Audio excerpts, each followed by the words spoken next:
नमस्कार दोस्तों। Daily current affairs की क्लासेस में आप सभी का स्वागत है। आज है 16 सितंबर और 16 सितंबर से जुड़े हुए करंट अफेयर्स के जितने भी क्वेश्चन रहेंगे जो कि आपके कॉम्पिटिटिव एग्जाम्स के लिए इम्पोर्टेंट है, आज हम उनके बारे में कम्प्लीटली डिस्कशन करेंगे। इस पूरी करंट अफेयर्स की वीडियो का जो पीडीएफ रहेगा वह आपको डिस्क्रिप्शन बॉक्स में दे दिया जाएगा। ठीक है, तो चलिए स्टार्ट करते हैं हम आज का करंट अफेयर्स।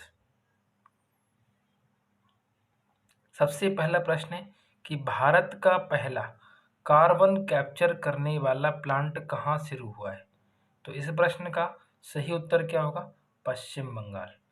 पश्चिम बंगाल की राजधानी जो कोलकाता है उसके नज़दीक में जमशेदपुर टाटा का एक प्लांट लगा हुआ है। उस प्लांट में पहली बार कार्बन को कैप्चर करने वाला प्लांट लगा है, जो कि भारत का कैसा है, पहला ऐसा प्लांट है जो कि कार्बन को कैप्चर करेगा। ठीक है, तो चलिए इसके बारे में हम कुछ बातें और जान लेते हैं। सबसे पहली बात तो आपको यही याद रखना है कि टाटा स्टील के जमशेदपुर प्लांट में भारत का पहला कार्बन कैप्चर करने वाला प्लांट शुरू किया गया है। यह प्लांट प्रतिदिन लगभग 5 टन कार्बन को कैप्चर करेगा एवं यह प्लांट भारत के पश्चिम बंगाल में स्थित है। यदि आपसे प्रश्न भारत का पहला करके पूछे कि भारत का पहला कार्बन कैप्चर करने वाला प्लांट, तो आंसर क्या होगा? पश्चिम बंगाल। लेकिन यदि आपसे क्वेश्चन करें कि पूरे विश्व का सबसे बड़ा कार्बन कैप्चर करने वाला प्लांट कहाँ पे लगा है, तो आंसर क्या होगा? आइसलैंड। कुछ ही दिन पहले मैंने आपको ये बात बताई थी, तो आपको ये बात भी इसमें याद रखना है, जो कि हमने पिछली कुछ करंट अफेयर्स की वीडियो में इसको अपन ने डिस्कस किया था। इसका नाम क्या है? ऑर्का। कहाँ पर है ये? आइसलैंड में। और इसकी राजधानी क्या है? रेयकजाविक। और यहाँ पे मुद्रा क्या चलती है? Icelandic krona. तो पूरे विश्व का यदि आपसे पूछा जाए तो आंसर क्या होगा? आइसलैंड। और यदि भारत का पूछते हैं तो आंसर क्या होगा? पश्चिम बंगाल। दोनों बातें आपको इसमें याद रखना है। चलिए अब हम आगे बढ़ते हैं। अगला प्रश्न है कि किस संघ शासित प्रदेश में 26 सितंबर को एयर शो का आयोजन होगा? तो इस प्रश्न का सही आंसर होगा श्रीनगर।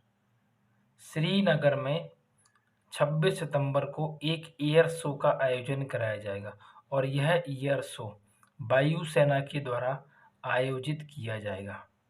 किसके द्वारा आयोजित किया जाएगा? वायुसेना के द्वारा। चलिए इसके बारे में हम कुछ महत्वपूर्ण बिंदुओं को जान लेते हैं।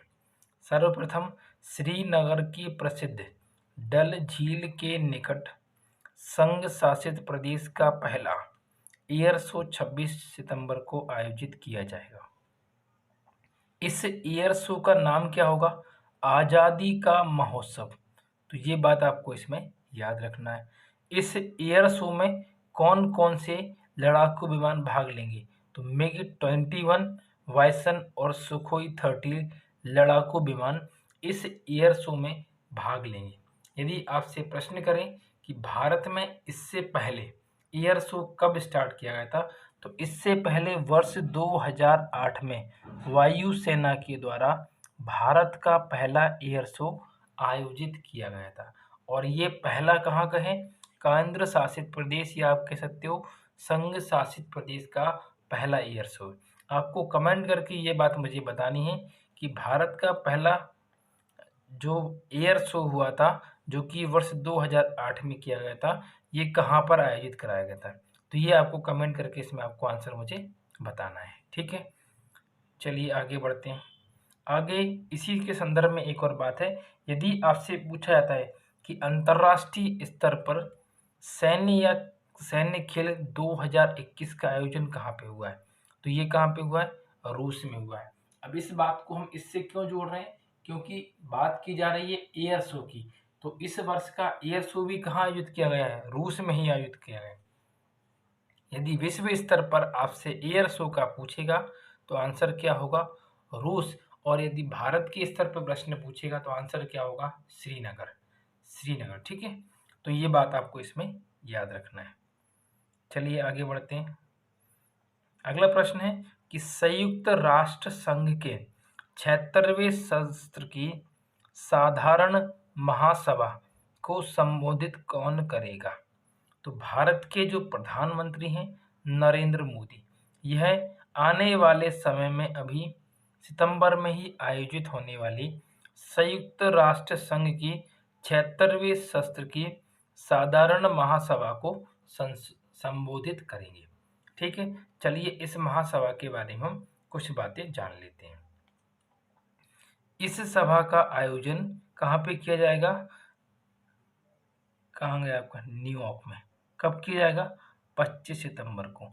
संयुक्त राष्ट्र संघ की यह सभा 25 सितंबर को न्यूयॉर्क यूएसए में आयोजित की जाएगी और जो अमेरिका के राष्ट्रपति हैं जो बाइडेन, ये पहली बार इस महासभा का हिस्सा बनेंगे और यहाँ पर अपना संबोधन देंगे।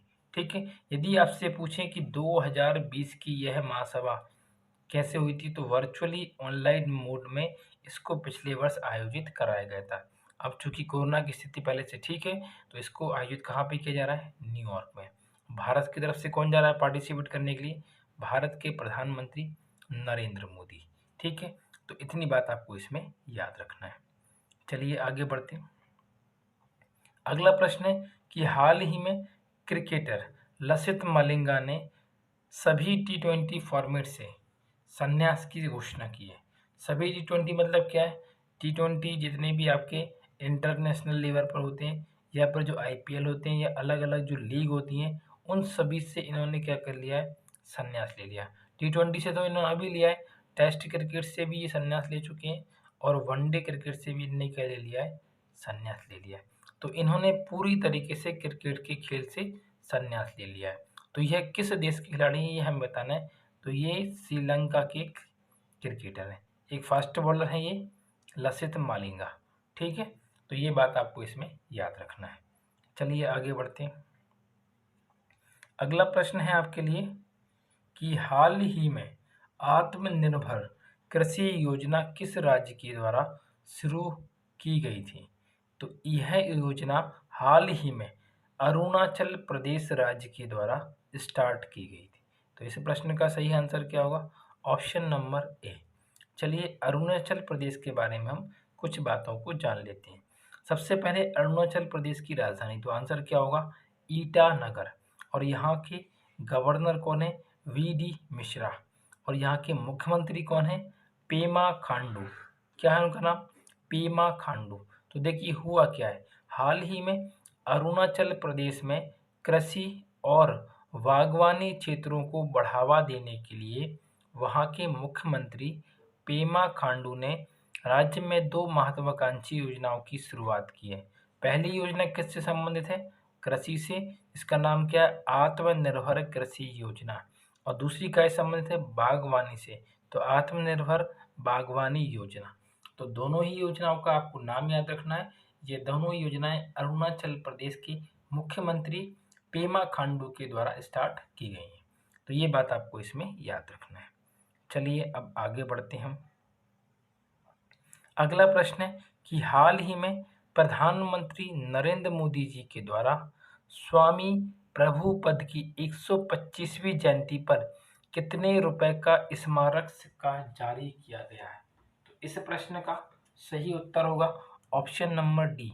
125 रुपए के सिक्के का जो स्मारक है वह इन स्वामी प्रभुपाद की 125वीं जयंती पर जारी किया गया है। तो ऑप्शन नंबर डी इसका सही उत्तर होगा। चलिए इनके विषय में हम कुछ और बातों को जान लेते हैं। सबसे पहले तो आपको यही याद रखना है कि इनकी जयंती पर वीडियो कॉन्फ्रेंस के माध्यम से प्रधानमंत्री नरेंद्र मोदी के द्वारा 125 रुपए का सिक्का जारी किया गया। अभी मैं आपको दिखा दूंगा ये सिक्का किस प्रकार से है। ठीक है, तो जो ये व्यक्ति हैं जिनका नाम क्या है? स्वामी प्रभुनाथ। इनका पूरा नाम क्या है?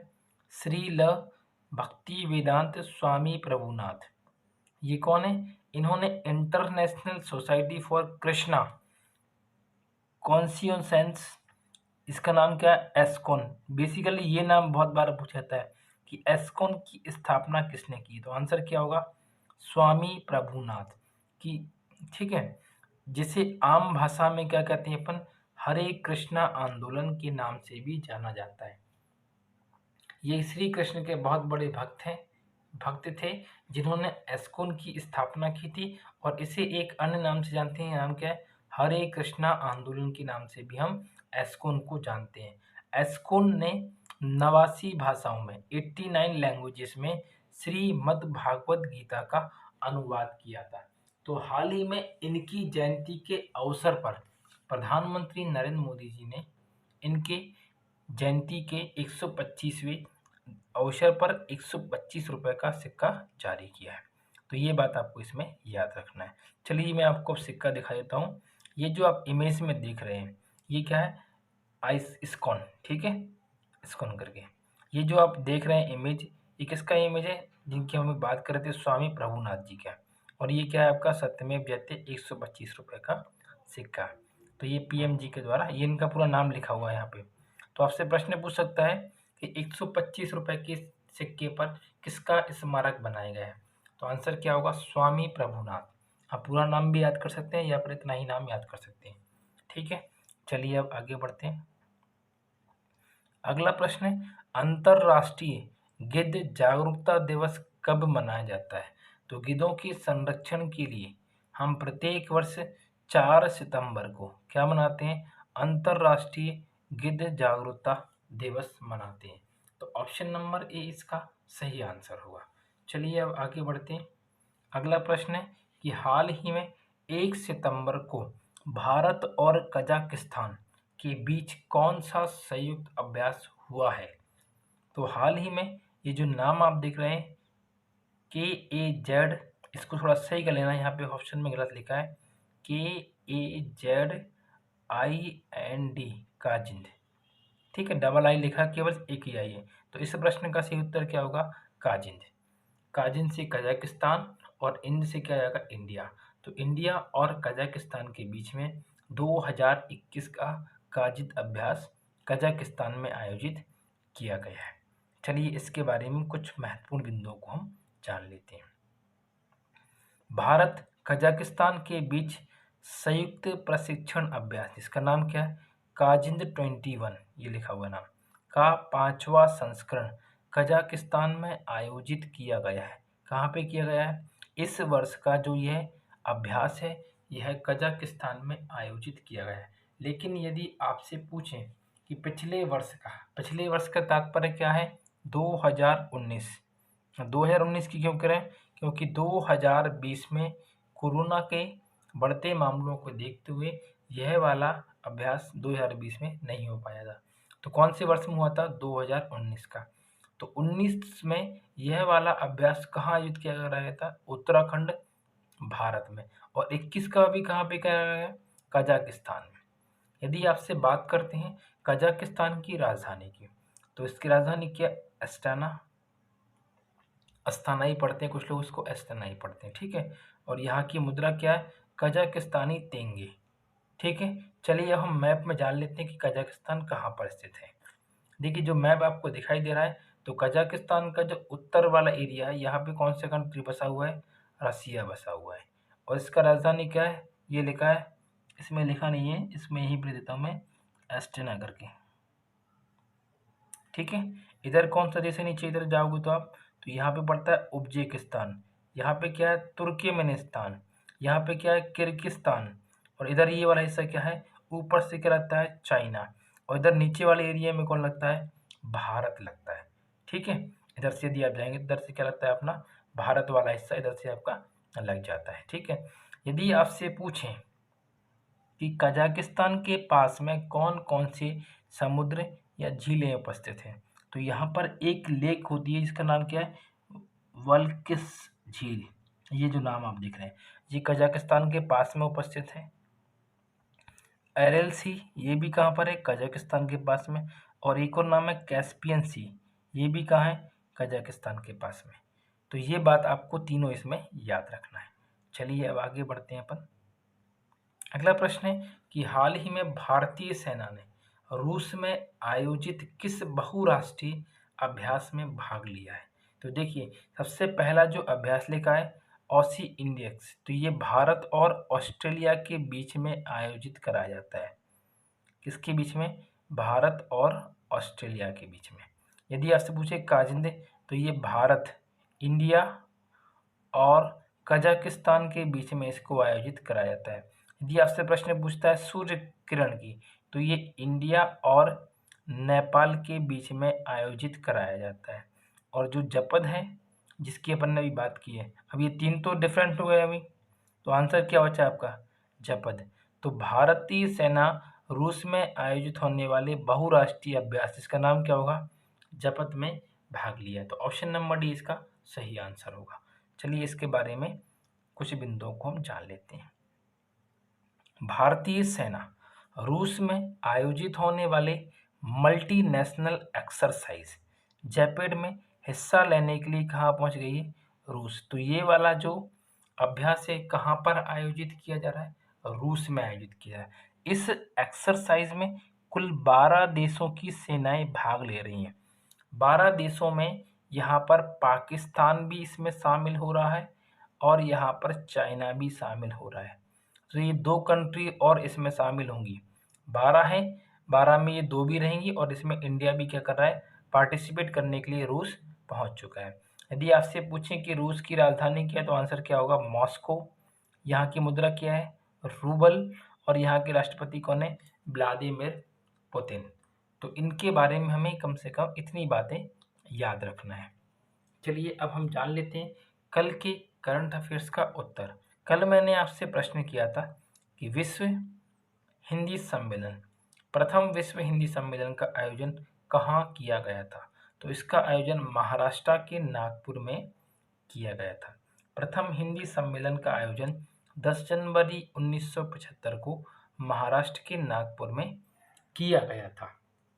इसके उपलक्ष्य में प्रत्येक वर्ष हम क्या मनाते हैं? 10 जनवरी को विश्व हिंदी दिवस मनाते हैं और 14 सितंबर को क्या मनाते हैं? राष्ट्रीय हिंदी दिवस। तो दोनों बातें आपको याद रखना है। चलिए अब हम जान लेते हैं कि आज के करंट अफेयर्स का प्रश्न क्या है आपके लिए। आज का प्रश्न है कि विश्व की सबसे ऊंची सड़क किस देश में स्थित है? तो इस प्रश्न का सही आंसर आपको कमेंट करके बताना है, ठीक है? और इस वीडियो का जो पूरा कंप्लीट पीडीएफ है वही भी आपको इस वीडियो के डिस्क्रिप्शन में या फिर टेलीग्राम ग्रुप पर शेयर कर दिया जाएगा, ठीक है? वहाँ से आप इसको पढ़ सकते हैं इजीली। तो आज के लिए इतना ही। मिलते हैं हम एक करंट अफेयर्स की नई वीडियो में। तब तक के लिए नमस्कार, धन्यवाद।